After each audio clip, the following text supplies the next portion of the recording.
Hi, I'm the Smoking Elk, and today we are going to be cooking spatchcock chicken. So there's obviously plenty of ways to cook chicken. I'm sure you've all grilled chicken, I'm sure you've all cooked chicken on the barbecue. This is my way of doing it, or one of my favourite ways of doing it. I think my number one favourite way is probably cooking chicken on the rotisserie, but a close second is spatchcock chicken. Now, I'm going to show you how to do it a little bit differently to what you're probably used to. I hope you'll find it quite useful. And let's talk about the process and how we're going to go about cooking it, and what we've done to the chicken beforehand.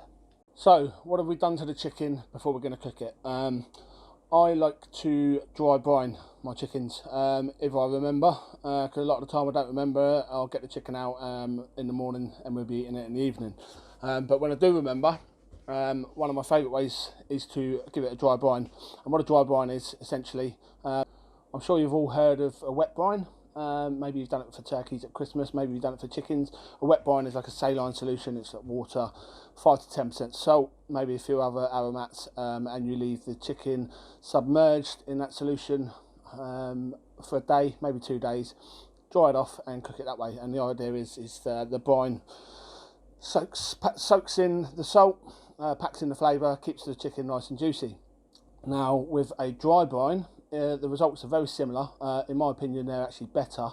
So with a dry brine, you skip the water part and you basically sprinkle the bed with salt, some herbs, maybe some pepper, some lemon zest, which we've done in this case, and you leave it uncovered in the fridge for at least 24 hours, maybe 2 days, maybe 3 days. This particular bird, I was going to cook last night. I didn't have time, so I thought I'm going to dry brine it, and then I'm going to do this video for you. We've got our chicken that's been dry brining for 24 hours.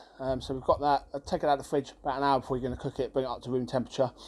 You probably find that there isn't any moisture on there, because the way a dry brine works is you put salt on it, you put salt on your meat. The salt, initially, through osmosis, the salt draws out the moisture from the meat. Now, obviously, you're going to think that's counterintuitive, but over time, the water will soak up the salt, and then it will be absorbed back into the meat.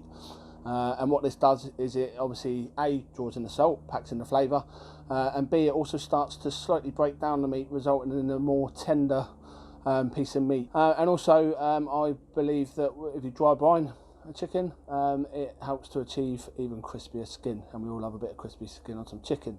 So that's how we prepared the bird. We're now going to show you how we're going to set up the smoker and how we're going to cook it. It's you could say it's direct. We're cooking direct over charcoal. It's probably somewhere in between the two, because we're going to do this on my Kamado Joe Big Joe. You can probably do this also on a billet smoker, like a Weber Smoky Mountain or Pro Q smoker, because you're going to cook it directly over the coals, but you're going to cook it far enough away from the coals so it's not going to burn the chicken, but you're still going to get the flavour of the charcoal. You're still going to get a bit of char on there, nice bit of smoke.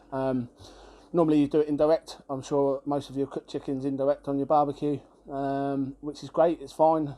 You know, I've cooked many chickens indirect, and it's a great way of doing it. But since doing it this way, I believe it results in a tastier bird. You get that lovely crispy skin. You get a smokier flavour.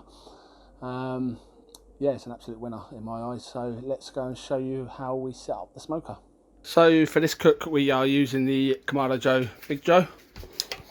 Got a fire basket full of charcoal, and we want to get this to about 200, 220C. So all we're going to do is we popped a couple of firelights in there, get them going, and leave that for about 10 minutes just to let them do their magic until we've got a bit of a fire going. So we've got ourselves a small fire going, so we're now going to close the lid and we're going to bring this up to temperature. And what we're going to do is we're going to pop in just a small chunk of wood. I normally use cherry, but I'm out of cherry, so this is a tiny chunk of oak. The thing with chicken is you don't want to over smoke it. Chicken can take on quite a lot of smoky flavour, so just one small chunk if you really want to taste the smoke on the chicken. It's not a necessity. You can do it just with the charcoal. So yeah, just one small chunk in there. And what we're going to do, I'm going to close the lid down, and as per usual, open this all the way, bottom vent open all the way, and then we're just going to let this come up. We're aiming for a temperature of about 425 Fahrenheit, just over 200, 210, maybe 220 centigrade. Now remember, we're not using the deflector plates for this cook, so this is going to come up to temperature a lot quicker than it would if you had the deflector plates in, so just bear that in mind when if you're sitting there having a beer, waiting for your Kamado to come up to temperature, and it normally takes you 20 minutes, half an hour. It's probably going to take half of that, so just bear that in mind.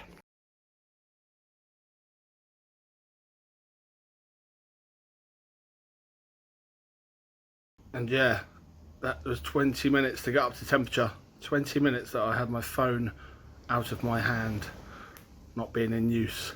So we're now approaching our target temperature. So what we're going to do, close this and open this one all the way. And down here, we're going to close it about to there. And then try and dial in at about 425 Fahrenheit or about 210, 220 centigrade. So we're up to temperature. Got a nice little fire going on there. The wood's nice and caught, and that's going to be smoking away, giving us the oaky flavour. So all we're going to do now is slap this chicken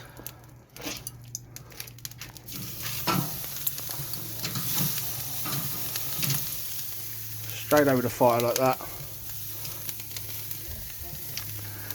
And then we're going to close this lid, and we're going to leave it for half an hour, so don't be tempted to lift the lid and think it's burning. It's not going to be. So just shut this lid and come back in half an hour. So yeah, I've just realised that I'm a tool, and yes, I started off filming in landscape, and yes, I then started filming in portrait. Lesson learned. I'm sure in the next video we will rectify the situation. But as it stands, we'll have to run with what we've got. Temperature's looking good. Nice bit of smoke. Let's have a look at the chicken.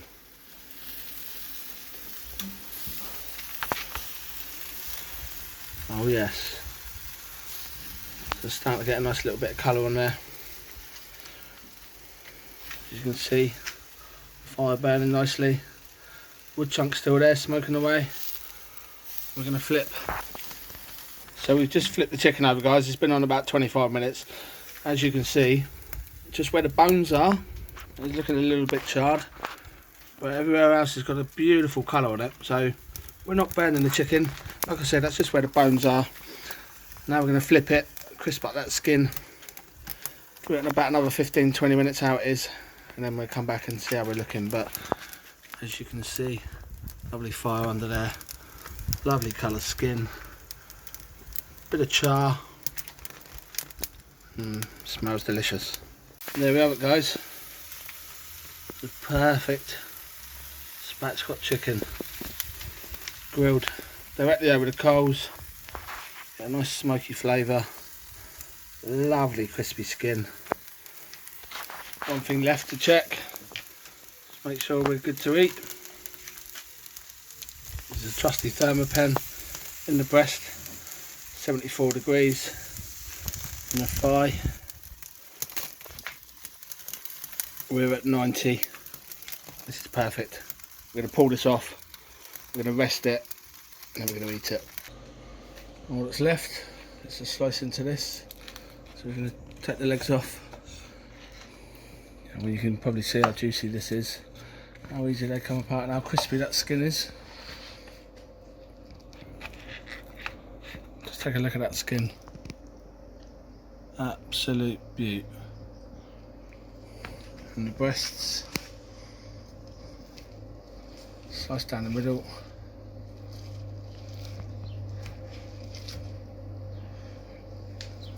I'm going to cut into this and show you. Look at that. Juicy chicken breast, crispy skin. Job done. There you have it. One of my favourite ways to do chicken on the grill. Kind of direct, kind of indirect, a little bit of both, but produces absolutely outstanding chicken. Crispy skin, juicy meat, slightly smoky flavour, nice bit of char, absolutely perfect. I hope you've enjoyed watching this video. I do plan on doing more, so your feedback is always appreciated. I can't continue to do these videos without your support, so please hit the subscribe button down in the bottom corner, and I'll see you on the next video.